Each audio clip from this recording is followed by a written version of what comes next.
Welcome to Part 3 of the lecture series on addition and subtraction of real numbers. In this section, we will cover application problems involving addition and subtraction. We will use multiplication in some areas as well.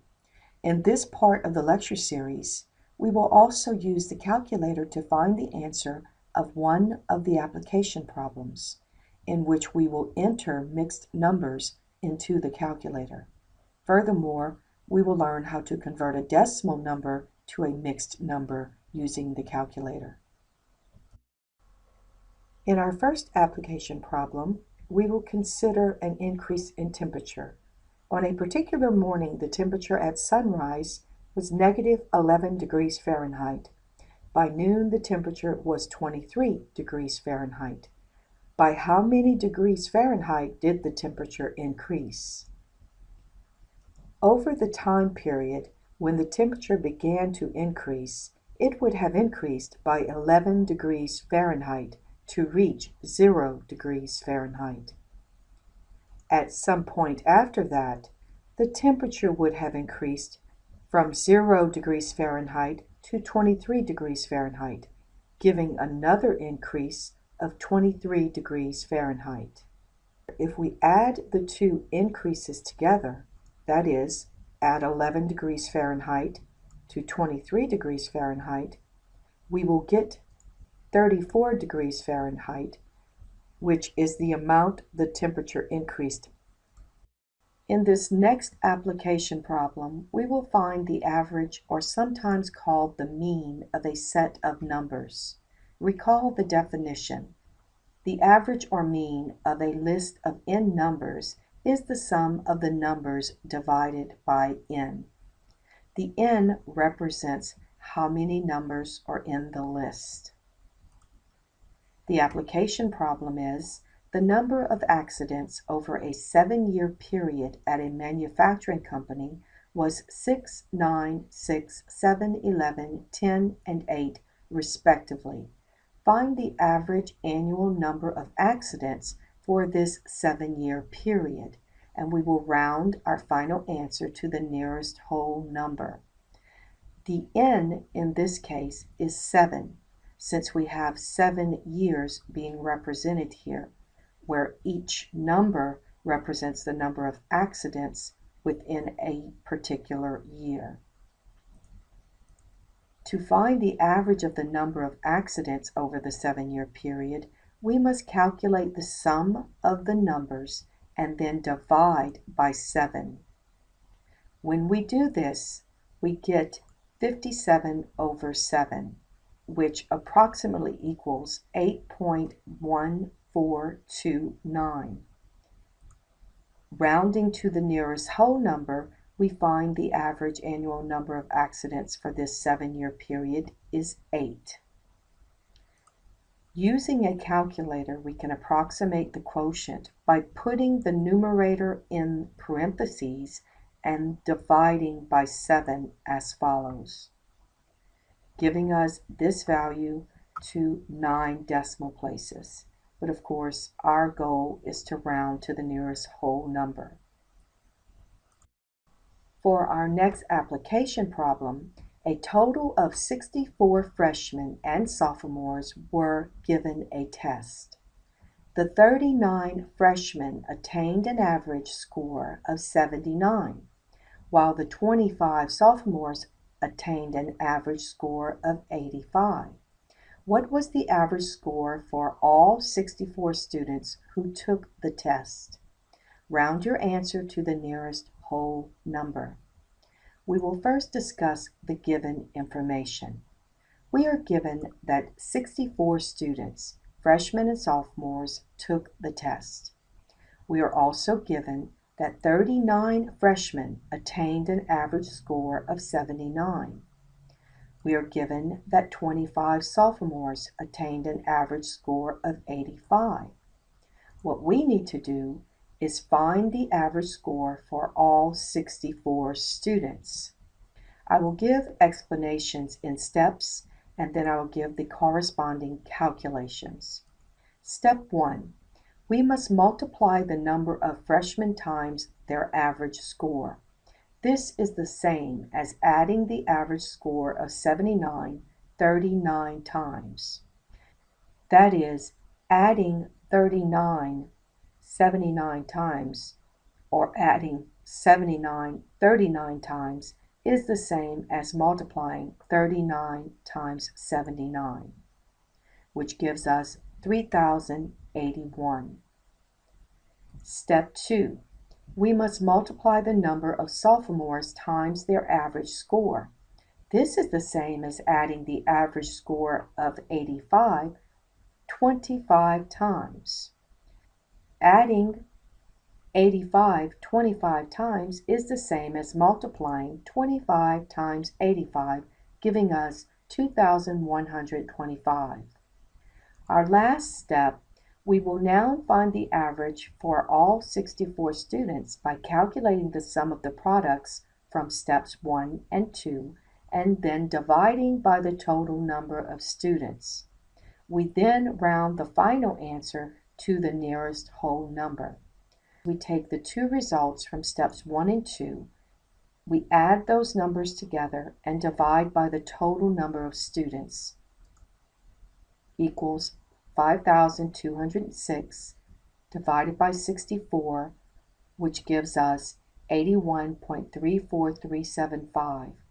But rounding to the nearest whole number, we find the average score for all 64 students is 81.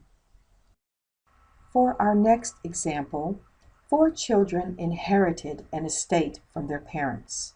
One child inherited 1/3 of the estate, another child inherited 1/8 of the estate, and a third child inherited 1/6 of the estate.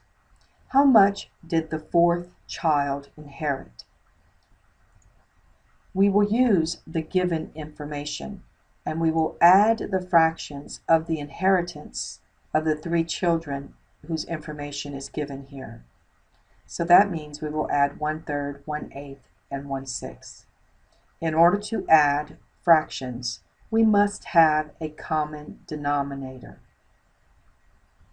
You should be able to determine that 24 is a common denominator of 3, 8, and 6. It is actually the least common denominator because it is the smallest number that all 3 of these numbers will divide into evenly. In order to get a common denominator, we will multiply 1/3 times 8/8, 1/8 times 3/3, and 1/6 times 4/4.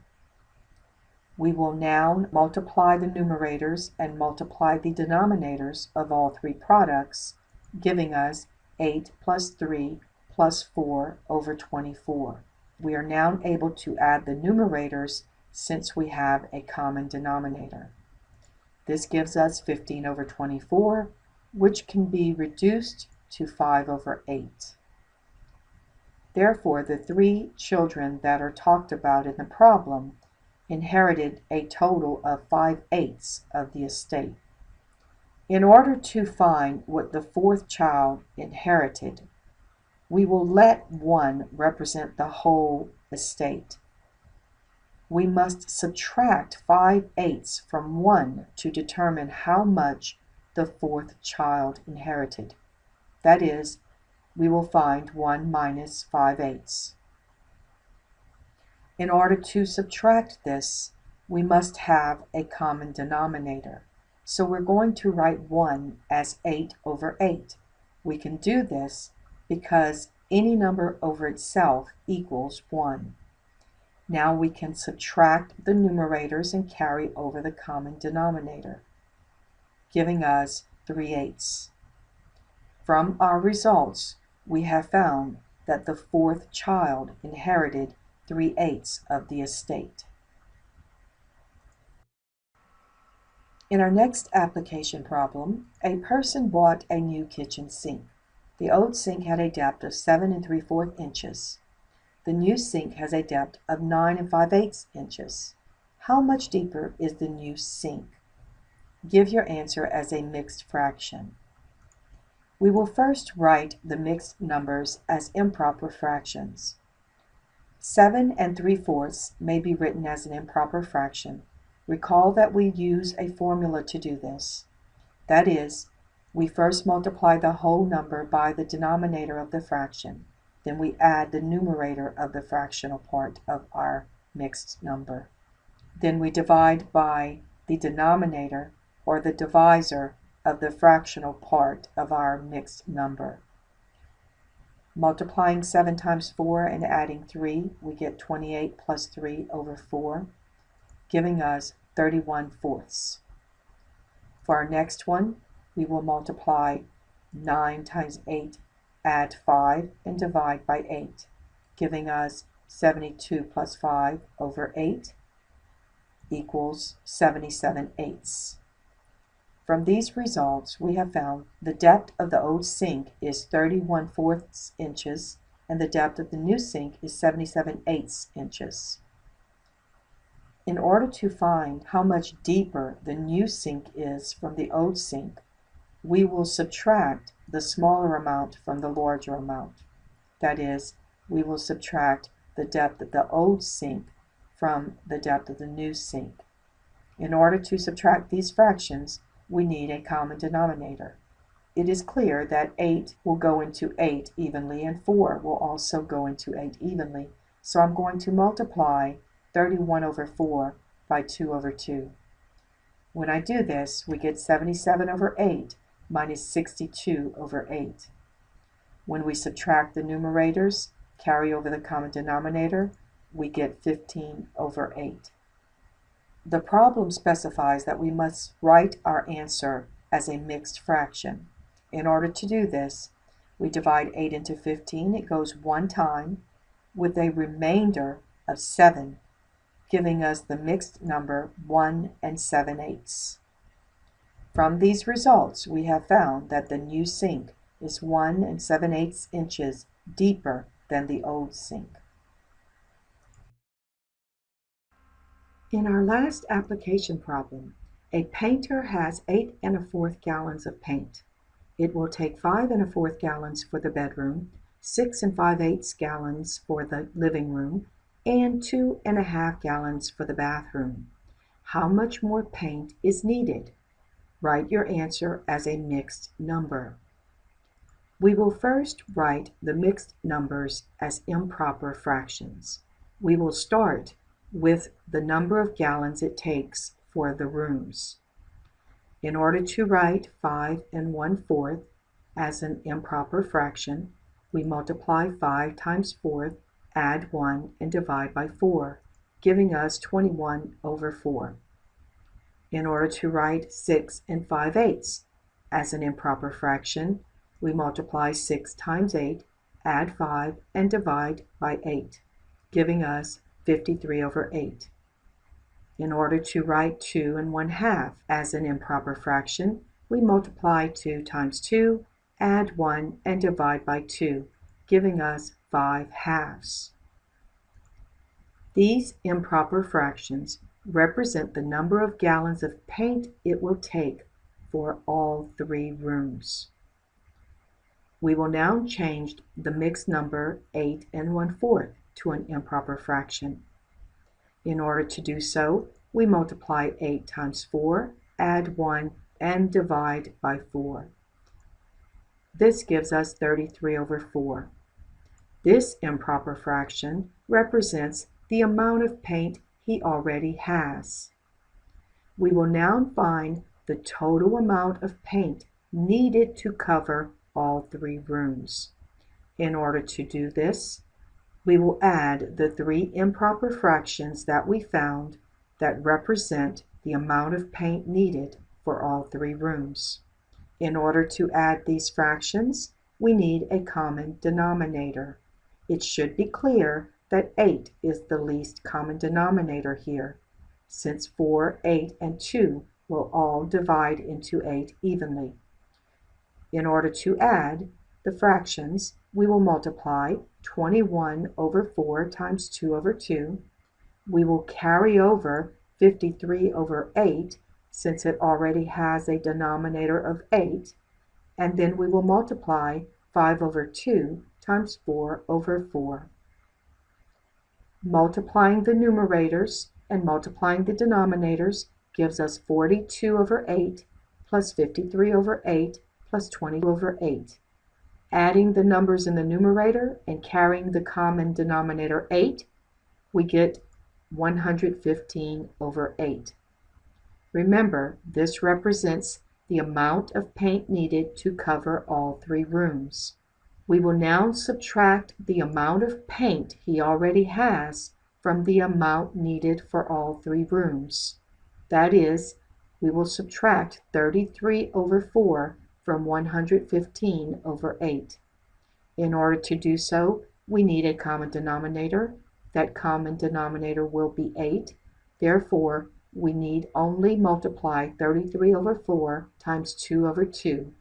When we perform the multiplication, we get 115 over 8 minus 66 over 8. We can now subtract 66 from 115 and carry over the common denominator, giving us 49 over 8. But remember, the instructions tell us that we must write our answer as a mixed number. Therefore, we will divide 8 into 49, which goes 6 times, with a remainder of 1, giving us our mixed number 6 1/8. From these results, we know that the painter needs 6 1/8 additional gallons to paint all 3 rooms. Many of you struggle with performing the operations of addition, subtraction, multiplication, and division of fractions. Therefore, I will show you how to find the answer to a problem, such as example 6, using a calculator. The steps I'm going to demonstrate are the steps used on a TI-83 or TI-84, but you can probably use the same steps on many other calculators, depending on the capabilities of the calculator. In this course, I show many calculations using the TI calculators. Recall the application problem from example 6. A painter has 8 1/4 gallons of paint. It will take 5 1/4 gallons for the bedroom, 6 5/8 gallons for the living room, and 2 1/2 gallons for the bathroom. How much more paint is needed? And we are required to write our answer as a mixed number. We will first find the total amount of paint needed for all 3 rooms using a calculator. To accomplish this, we must add the mixed numbers 5 1/4, 6 5/8, and 2 1/2. Recall that we may write mixed numbers as a sum. That is, we may write the whole part of the mixed number and then add the fractional part. For instance, to enter 5 1/4 into the calculator, we add 5 plus 1/4. So in order to get the total amount of paint that is going to be required to paint the 3 rooms, we enter the following expression exactly as is. Notice what we are entering. We are adding 5 plus 1/4, which represents the 5 1/4 gallons. We are adding to that 6 plus 5/8, which represents the 6 5/8 gallons for the living room, and we add to that 2 plus 1/2, representing the 2 1/2 gallons for the bathroom. We do not need parentheses since the only operation here is addition, and addition is performed from left to right automatically in a graphing calculator. When we press enter on our calculator, we will get the answer in decimal form. That is, the total amount of paint required to paint all 3 rooms is 14.375. What we need to find, however, is how much more paint is needed over the 8 1/4 gallons of paint the painter already has. In order to accomplish that, we key in the 14.375 and we subtract from that 8 plus 1/4. 8 plus 1/4 represents the 8 1/4 gallons of paint that the painter already has. So when we enter, we actually get the additional amount of paint needed to paint those 3 rooms. This is our answer. but the answer is in decimal form, and we are required to write it as a mixed number. Recall that to the left of a decimal is the whole part of the number, and to the right of the decimal is the fractional part. In fact, the 0.125 is 125 thousandths and may be written as the fraction 125 over 1,000. It could be reduced to find the fractional part of our mixed number. 6 is the whole part, and we must find the fractional part. However, some calculators, such as the TI's, will convert this decimal to a fraction. In the TI-83 or the TI-84, we simply enter 0.125 into the calculator, then we key in math, and then we choose 1, which we're telling the calculator to convert the number 0.125 to a fraction. It gives us the fraction equivalent to 0.125, which is 1/8. This is the fractional part of our mixed number. Again, 6.125 is the actual answer, 6 being the whole part, 1/8 being the fractional part. Therefore, the total amount it will take to paint the house, given as 6.125 from the calculator, is the same as the mixed number 6 and 1/8.